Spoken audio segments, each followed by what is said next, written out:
the world is still mine. I still live here. And everything that's going on outside of my home is still part of who I am. And I have thoughts and opinions on everything. Uh, Chronic illness doesn't stop me from being me. It makes being me a little bit different than it used to be, but I'm still me.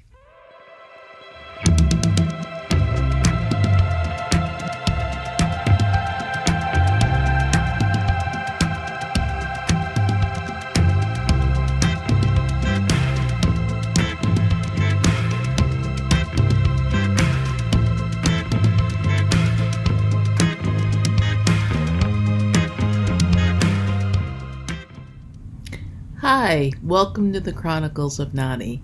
I'm Nani. This is going to be, it's been an interesting week. I'm actually recording on Thursday, and this is going to go up tomorrow because I'm kind of behind on everything. My aide at the agency that I was working with was having some physical problems. Her daughter was sick, and she was out on the Friday after the baseball game. Then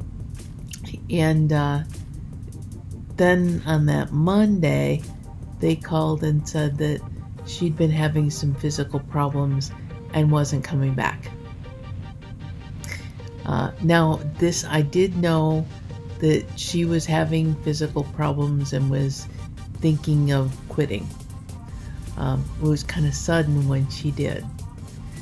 And they said that they really don't have anybody else that could take her place. And so I was released from needing to give them 2 weeks notice to leave as a client because there was nobody else that could fill in, so there was no issue of aides that were planning on shifts that weren't getting paid. So I went about a week and a half without an aide, which means that for about a week and a half, I had no one to bathe me or wash my hair.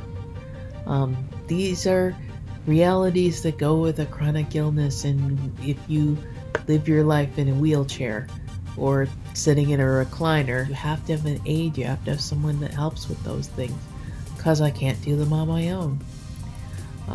So I had gotten to the point after a week where I was feeling just kind of grungy, and my hair looked awful, and I was just not a happy person. Fortunately, during that time, my husband was the only person that had to deal with me being grouchy and feeling unattractive and gross, and but that's the reality of sudden your aide quit. We don't have anybody else that can fill in. So it was immediately now I have to find another agency to get more aides in. That took a little bit of time. So it sort of put me where I'm at now. Now I have a new agency that just started at the beginning of this week. They've got a minimum of a 4-hour shift, which I wish it could be 3, because I fall farther and farther behind as long as there's somebody here that I have to train and entertain. And when you're talking about a new aide that's never been here before, she doesn't know where anything is. She doesn't know what my daily schedule is or what needs to be done. So it's 4 hours that I'm working and I'm paying for. That's kind of frustrating that I'm working and I'm paying to work. So as I'm calling agencies to replace the agency that I've just lost, I'm actually getting one agency I talked to said, we just don't have the staffing, because when for the number of people that need help, because stimulus plus unemployment, they make more money sitting at home. I have an opinion on that one. If your employees, even with the stimulus, are making more money on unemployment than they would be working for you, that means you're not paying them enough. Because I've been on unemployment before, it's substantially less money than you make. I know if my husband were to end up on unemployment, we'd be in trouble as far as our household bills go, even with the stimulus. And he would be jumping at the bit to get back to work. So being put on unemployment would be substantially different. But the thing that I don't understand is, why not offer more money and give incentive for people to actually come back to work? It's a job that the people, the aides I've worked with that are good at their job, love their job. It's a job that you get passionate about. And I understand that because way back when I started my first job in broadcasting, I wasn't making a lot of money, but I loved the job. And you know, as the years go by and you work for different companies and you your skills become better and you make more money, that's how it works. That's how it's supposed to work. This is skilled labor. This is not something that any Joe or Josephine off the street can come in and say, I want a job. Well, okay, you can do this one. It takes a lot more than that.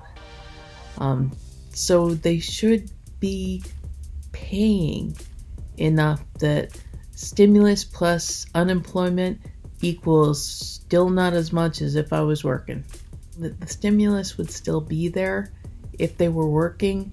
So if they're making more on unemployment to make it not worth going back to work, they weren't getting paid enough when they were working.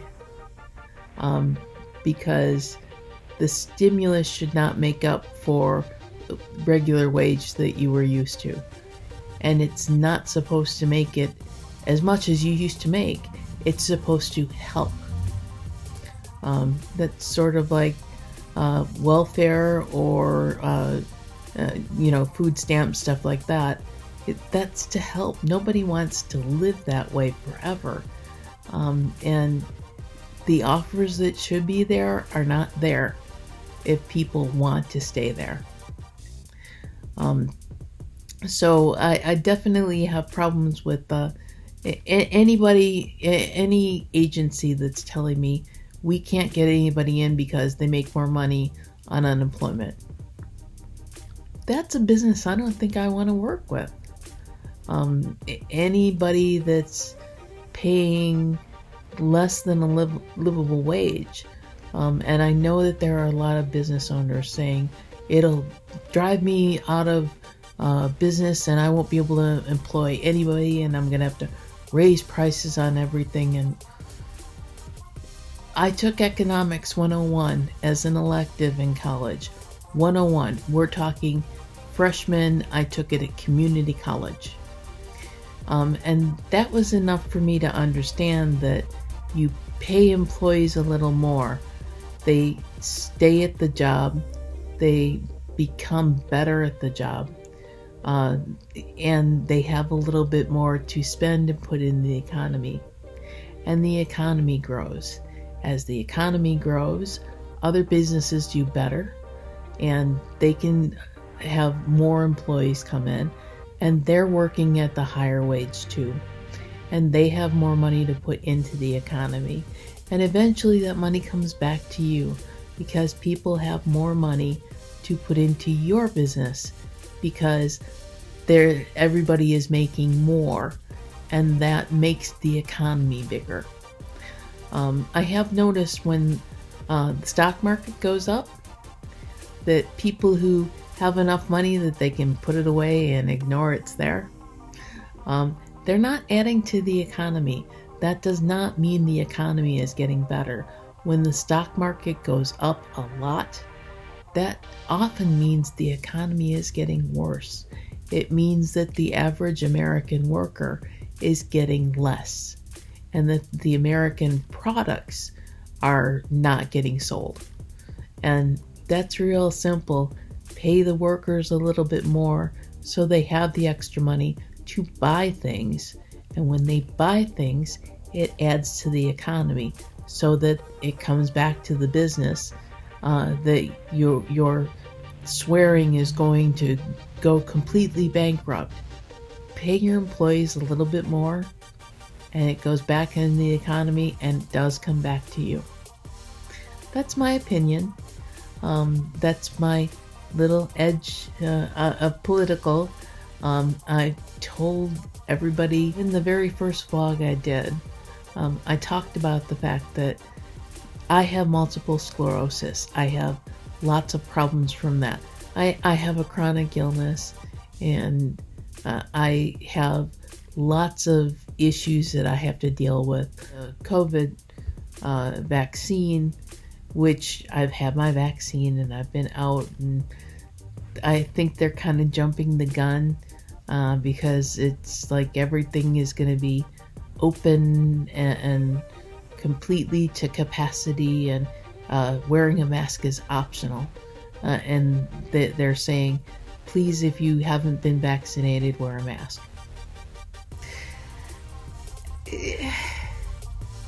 Yeah, I don't know if I agree with that one either, because for every person who was protesting, it's against my rights to make me wear a mask, they probably also have the it's against my right to make me get vaccinated. And they're going to be the first ones to lie when you say, are you vaccinated? And they say, yes, of course I am. That's why I don't have a mask on. And my husband said he was reading some stuff, and I've been reading some articles too, with the opinion that how you'll be able to identify the people who've been vaccinated. They're the ones that are still wearing masks, because the people that are not wearing masks have not been vaccinated. Now, the unfortunate part of that is the mask protects other people from anything that you might have, which means you can be wearing a mask, but if somebody else is not wearing a mask, I don't know, with an autoimmune disease, quite honestly, if someone's not wearing a mask, I don't want them to talk to me, because I don't feel they're safe. I don't trust them. I kind of trust the CDC, although I don't trust it's safe and we'll go on the honor system, and because I don't trust other people. I don't trust strangers. And I don't trust somebody not wearing a mask to have been vaccinated, because I think there are too many that will lie about it. Okay, that's my second political soapbox. So let's break from that. Today's coffee is in my Dunkin' Donuts coffee mug. This is my Dunkin' Donuts Massachusetts coffee mug, because Dunkin' Donuts is from Massachusetts, and it goes great with the Donuts shirt, which I think I've probably worn the Donuts shirt on the Chronicles of Nani before. I have a lot more coffee mugs than I do shirts. But today it started out with Dunkin' Donuts Caramel Macchiato breakfast cereal. So they're kind of branching out there. And there is nothing greater than finishing off your cereal and the milk at the bottom tastes like coffee. To me, that's pretty awesome. And so I'm enjoying sort of that whole Dunkin' surrounding me thing. And I do not have a problem with the fact that my Massachusetts mug is what my husband called it, antique collector's item, because it says Dunkin' Donuts, not just Dunkin'. And I don't have a problem with that. Dunkin' Donuts was our hangout when I was a teenager, when I was in my 20s, when I was in my 30s, until I moved to Toledo, where we don't have as many Dunkin' Donuts. But we had the main Dunkin' Donuts that was our hangout. All of my friends, I met a lot of my closest friends at that Dunkin' Donuts. And I don't have a problem with them changing the name to Dunkin', because that's what we always called it anyway. Want to meet at Dunkin'? Let's go out to Dunkin' after the concert. So that it changed its name to Dunkin', and the cereal is Dunkin' Caramel Macchiato, I don't have a problem in the world with. And it's great cereal too. I'm with an agency currently that their average people that they care for are in their 80s and 90s. And that kind of, 55 is kind of distant from that. I wish that their minimum was 3 hours and not 4 hours, because 4 hours is a little bit too long. I like my alone time because I have things that I'm working on. And like I said before, this vlog should have been taped days ago, so I had time to edit and get it uploaded. And as it works out, this vlog will premiere tomorrow. I'm going to be working the rest of the day on editing and finishing and uploading, and which makes me kind of crazy. If you'll remember on the allergies vlog a few weeks ago that I was talking about my great nemesis was cottonwood. The little pieces of cotton are starting to fly all over out the window that I was just looking out of. And then the bigger pieces of cotton come after that. And I will be honest, I'm not feeling great this morning, but thank goodness for Zyrtec. So let's see, I've just advertised for Zyrtec and Dunkin' Donuts and told you about their wonderful new cereal. And I'm just awash in free advertising for places that are not paying me to advertise for them. And I'm at the point now where it's not a monetized vlog, and so the things that seem to be advertisements are me just telling you products that work for me that I really like. And that would be pretty much anything Dunkin' Donuts, including the double chocolate frosted donut.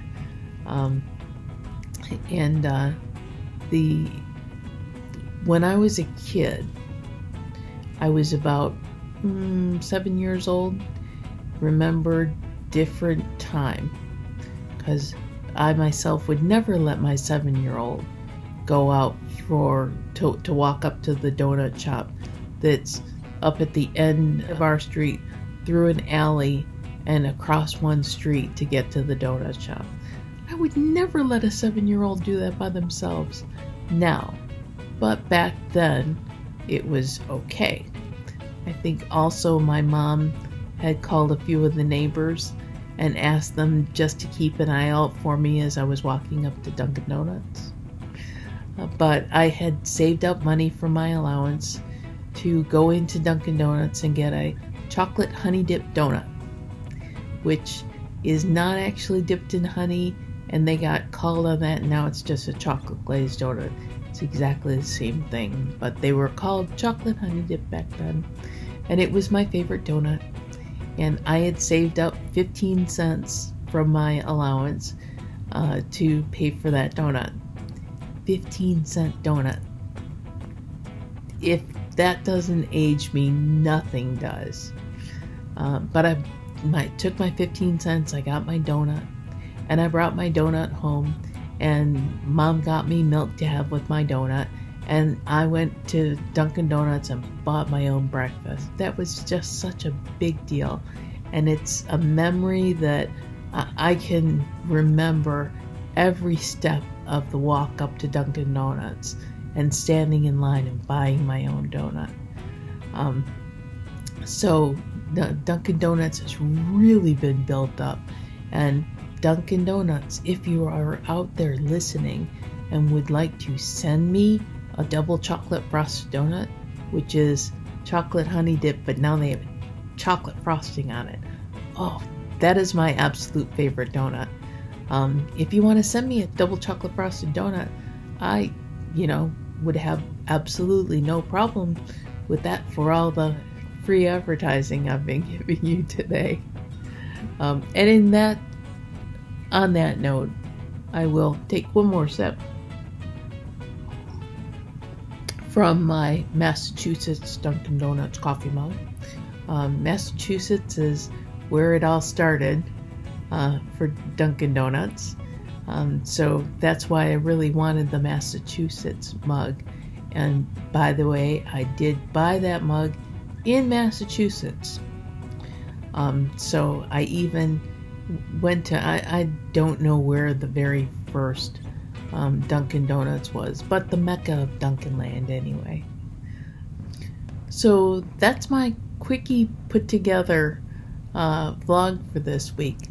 A little bit of politics, a little bit of my personal struggles without having an aide, and why it's so essential for me to have an aide, and lots of coffee and donuts and cereal, and all praise to Dunkin'. I hope you enjoyed this week's vlog. Today was really about, if you have a chronic illness, you still live in the world. There are things going on in the world that I have opinions about, things I'm happy about, things I'm frustrated about. There are things that I like and that I love, memories that I have that I'm more than happy to share, and stories and thoughts and free advertising because something is still fantastic, because the world is still mine. I still live here, and everything that's going on outside of my home is still part of who I am. And I have thoughts and opinions on everything. Chronic illness doesn't stop me from being me. It makes being me a little bit different than it used to be, but I'm still me. So if you have anybody that can get something from that, somebody with a chronic illness, somebody with MS, somebody who cares for somebody, is a caregiver, or is a friend, family member of somebody with chronic illness, you might be able to get some insights, some thoughts, something that you can share with them. And please, if you know somebody, invite them. I try to use all the right keywords to invite everybody to. So for today, as always, if you haven't subscribed, please hit subscribe, because the subscriber numbers going up is always a good thing. I think if the subscriber numbers go up high enough, then maybe I can get a double chocolate frosted donut from Dunkin'. You don't know. Or maybe if they, give me free coffee, then I'll buy my own donut. I'm okay with that too. But so hit the subscribe button, and definitely come back, become part of the community, and I hope you enjoy watching this vlog as much as I enjoy doing it, because I really do enjoy doing this. And on that note, I will see you in a week. Chronicles of Nani premieres every Friday at 8 o'clock, and I'm here watching if you want to join me and talk. And if not, the Cyber Coffee Shop is open 24/7. Come join me and have a cup of coffee with me anytime. Thanks a lot and have a great week.